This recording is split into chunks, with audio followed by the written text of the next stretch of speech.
Hello guys, for today's video ay magluluto naman tayo ngayon ng ukoy na puso ng saging. Kasi may na-harvest na naman tayo sa ating bakuran na puso. Kaya mas gusto ng mga anak ko na ukoy o yung tortang puso kaysa sa gata.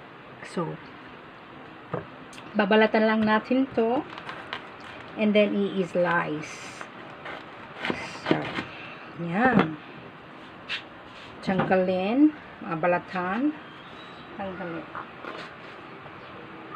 Tapos, slice natin siya. Slice na natin nga yung puso ng saging and then napiga na natin siya sa asin para mawala yung ano niya, pakla. So, i-scratch lang natin siya ganito. Pag ihiwa-hiwalayin, then, lalagay natin siya sa malinis na langgana. So, ito na yung puso. And then, egg. Lalagyan natin ng isang itlog.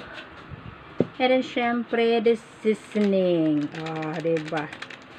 Seasoning. Lalagyan natin paminta, harina, and yung ginayat na sibuyas na maliliit. So, yung na-chop natin na sibuyas is papaliitin lang natin maigi para mas masarap siya. So, pagsasama-samahin lang natin yung mga ingredients na yun. Ito na nga guys yung mga ingredients natin. So, dinagdagan ko pa siya ng tubig para maging ganito ang texture niya. So, pag ganito siya, is pwede na siyang i-prito pag ganito na siya. Pero, para hindi boring, kasi napaka-plain, para magkaroon ng kulay, is linagyan natin siya ng malunggay. So, nagkuha tayo ng malunggay sa ating bakuran, sa harap ng bakuran natin. O, eto siya. So, lalagyan natin siya para magkakulay siya, mabuhayan yung ating ukoy na saging. So, himayin lang muna natin to. So, ayan na nga guys, yung malunggay na himay na natin. So, ayan na siya. Sa mga nagtatanong kung ang measurement nito is ang nilagay ko kasi dyan is 1/4 na harina, 2 itlog, isang puso ng saging. So, yan.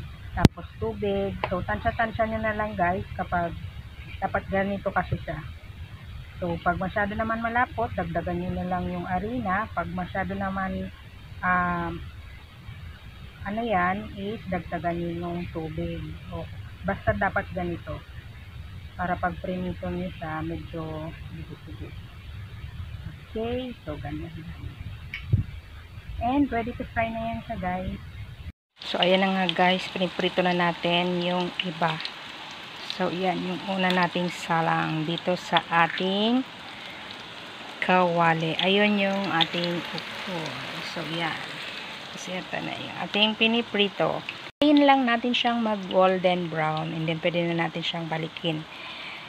So pag ano na siya, golden brown na siya, lahat sa ibabaw and ilalim, pwede na tayong tikman yan. O, diba? So, ito na nga guys, yung unang salang natin, luto na siya. O, diba? Pag nagluluto kayo nito guys, make sure na panipisin nyo lang yung paglagay sa kawali o doon sa mantika. So, try natin dito sa ating sausawan na ketchup. O,